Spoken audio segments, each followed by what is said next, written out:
Tonight, right now, we're going to show you the new receipts that document Trump's enrichment from foreign governments while he was in office. And I got to tell you before I go through it, this one matters for policing corruption by definition. This one also matters for voters who this year, 2024, will be weighing whether to return Trump to that office and whether, not only on the issues we've heard so much about, like democracy and January 6th and the coup, which of course are important, but on the other issues that he made pledges about and vows about, that he would do this and he wouldn't do that, and he would defend the United States and not sell it out. What are the results so people can make up their minds? Well, remember, one of Trump's first acts as president-elect was a claim that he would address these concerns across the spectrum about his business dealings and whether that could compromise his forthcoming presidency. And you may remember, Trump often ignores or defies all kinds of criticism, but even he knew then that ignoring that concern would be a dead end. So instead, and I'm going to take you back there, he assured everyone he would step back from the companies, but without selling them. So he's going to get away from Trump.org, but he's not actually going to disinvest or sell Trump.org. And he said to the nation his sons would operate a so-called trust, which he would only check in on when he left office. So I could actually run my business. I could actually run my business and run government at the same time. I don't like the way that looks, but I would be able to do that. Some have asked questions. Why not divest? Why not just sell everything? Form a blind trust. Selling, first and foremost, would not eliminate possibilities of conflicts of interest.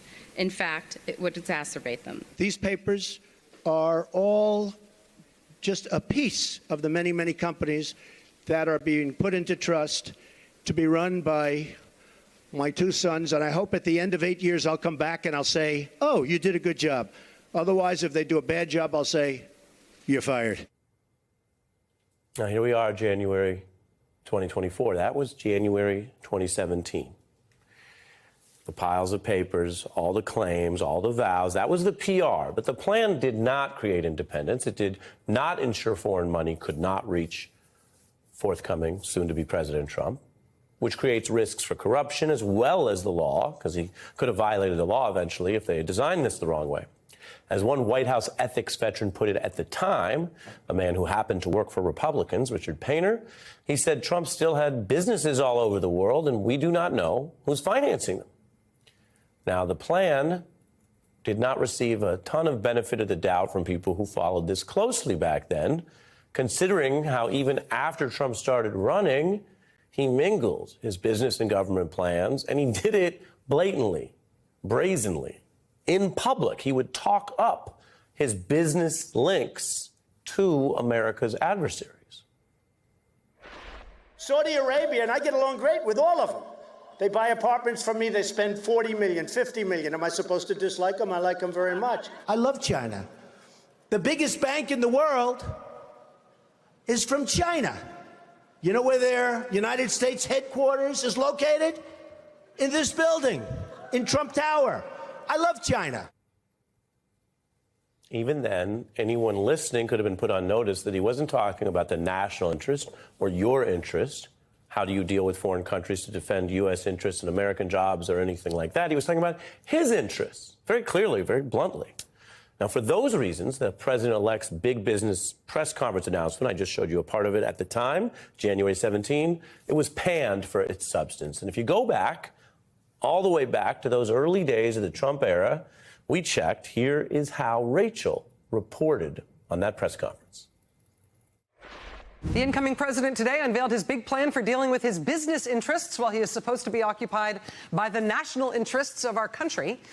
Turns out it's the same plan he's been talking about all along. He's not going to divest himself from his business, not going to separate himself from his business. He's just going to have his sons run it, and we should trust him. Trust him. That was the ask. Turned out it was asking a lot. As one businessman turned billionaire explained, trust is a word you seldom hear from us. Hustlers, we don't sleep. We rest one eye up. That's Sean Carter's take. You keep an eye on people. You don't trust them automatically. And while Trump may have tried to delay and exhaust many people on this issue, I'm doing the news, and I can tell you there might be people at home going, Ari, are we still talking about that? And why are we going back to 17? And why are we checking his old vows? Well, he didn't exhaust everyone. As for keeping one eye up, there are some dogged congressional investigators who stayed on this case, finally winning enough of those court clashes I mentioned and getting enough documents and receipts to issue this report right here, which is making news tonight. Brand new White House for sale. It is a factual document for our corrupt era. And it has the evidence showing that all told, Trump took over $7 million from foreign states, including what they call some of the world's most unsavory regimes. China spent over $5 million, Saudi Arabia, Qatar. We're talking about these adversaries routing these funds to the sitting commander-in-chief. And some of the very obvious places they spent, you wouldn't even need to have an espionage department or a CIA in your country. They just went and plowed money into Trump properties in New York, Washington, and Vegas.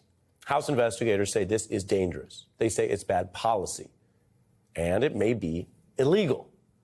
Indeed, the legal bar against foreign payments is even stronger than law. It's actually a permanent restriction in our Constitution that bars the president from accepting presents or payments from foreign states unless Congress approves it as an official thing.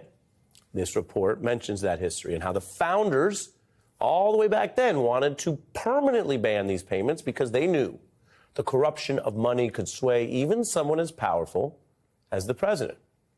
That was a long time ago. Some things have changed. That risk of foreign money has not. In fact, in just the past few years, there is a ton of evidence of foreign governments trying to sway Republicans in our government, like Donald Trump, and Democrats in our government, like the longtime top foreign policy chair for the Democrats, Senator Menendez. Many governments know how to do it and how to route it. And now we are facing some of these consequences. So you look back to that pre-presidential press conference, and you look at some of the questions that were being asked. You think about how Trump and his lawyers and team, tried to grind down these questions, minimize them, delay them. But some of the questions from the press corps at the time, the points raised by Rachel and Mr. Painter and others, have all turned out to be prescient. It was at that time that Trump was still on the related issue of transparency and potential corruption, fighting releasing his tax returns. I'm not releasing tax returns because, as you know, they're under audit. But every president since the 70s has Oh, had a gee, I've required never heard audit that. from the Oh, IRS. The gee, I've last never 6 heard have that. released them. But as I've never heard president, that. sir, as You know, the you're only one that taking cares about my tax returns are the reporters. Okay? You don't think the only American ones. public is concerned No, about I that? don't think so. I won. Do you believe I mean, that I became happened? president. No, I don't think they care at all. I don't think they care at all. His hometown crowd there sort of cheered a little bit, but fact check, false. You know who else cared about the tax returns? Other people who won, other elected representatives of the public. And you know who else who cared? Independent judges who don't look at this and are trained not to look at this on a partisan basis, but found in a range of cases that went all the way to the Supreme Court, which has majority Republican appointees, that he did have to, in some instances, release tax returns and other documents. This was a flouting of tradition and history. Sure, those are kind of vague words, but it turned out to be a flouting of the law. Not that he broke the law by withholding the taxes, but that ultimately he had to cough it up, just as he ultimately had to sit for depositions, just as his aides ultimately, some of them had to confess for crimes done in his name. They want to delay and exhaust you. They want you, a news viewer or a citizen, to agree with them, the MAGA sympathizers, and say, old news, move on, boring. Well, there's nothing old here about a new report that landed tonight that shows Trump was taking millions from these foreign governments, a report that lands amidst other looming criminal trials that accuse Trump of trying to overthrow, of course, this American government. And this is just what we know. Any investigator, certainly any journalist, always asks the question, what don't we know? What else is in there? What don't we know today if this took years to get that we might learn tomorrow? And that might also relate to other corruption and other people willing to go so far for this man. As for those sons in charge that he said he would only check in after he was done with government, they have said that any profits from foreign payments would be donated back to the U.S. Treasury. This new report says some appear to have been transferred, but it's not clear how much. And whatever that amount was, it's not the in total amount from the foreign government. It would be some portion declared profits in an internal secret Trump org process. Whether that meets the Constitution's rule is something I'm going to ask a guest in a moment. But here's what Eric Trump said would happen if foreign money was spent at their properties. If somebody came into one of our hotels when my father was president and they were from a foreign country, a government official from a foreign country, and we found out about it, you know what we do? We donate all the money for that, that margarita that they bought at the bar, donate it back to the United States Treasury. The only family in probably United States history that didn't enrich themselves when they went into government is the Trump family. False. As for the margarita expense, well, this was millions and millions of dollars of margaritas, and you'll notice the sliding from we donate the money, that's a sweeping claim, to they'll donate the profits or part of the profits. Some of this is very simple. We have a widening wealth gap. We have a billionaire class. We have a political and civic culture that sometimes celebrates these billionaires extensively. That may have helped Donald Trump, that aura of money. And then we have to go test through the system by the rules whether these billionaires are telling the truth and whether they're looking out for your interests. And in the case of Donald Trump, whether those vows he made in that January 2017 check out today. And the big question hanging over all of this, and it's one I can tell you sometimes MSNBC viewers and people ask me when I walk around, they go, if this is illegal, how do they get away with it? So is this illegal? Is this against the Constitution?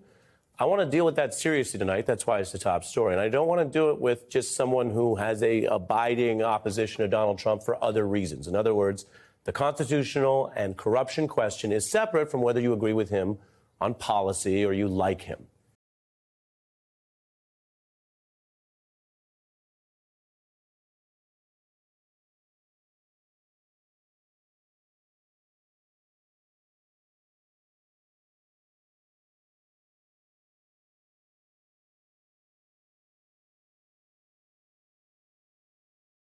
If it makes you feel any better, I have already put evac on alert. He's ready to go if it comes to that. General, I assured him. Hey, General, let me into the war room to see you, so I had to hack my way onto this frequency. This better be critical, Willie. Sir, come on, when is it not, please? Okay, couple of things. I'm running low on the dough. I was thinking about taking a couple of months sick leave, maybe starting today. And, oh yeah.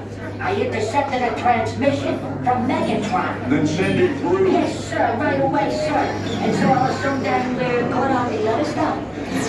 This is your last warning, insects.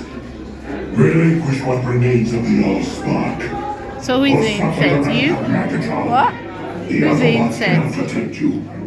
They were defeated on our world, and we will defeat them here. This was just a diversion. Security, please bring up. Rabbit, she's already inside. Deeds! Give me an update on that reserve. Boss readiness. What was his name? What was it? Evac, sir. Right, evac.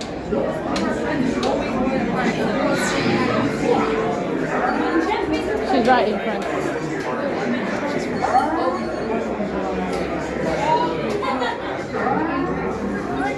We're facing a heavy, sustained attack. They appear to be after the Allspark. General,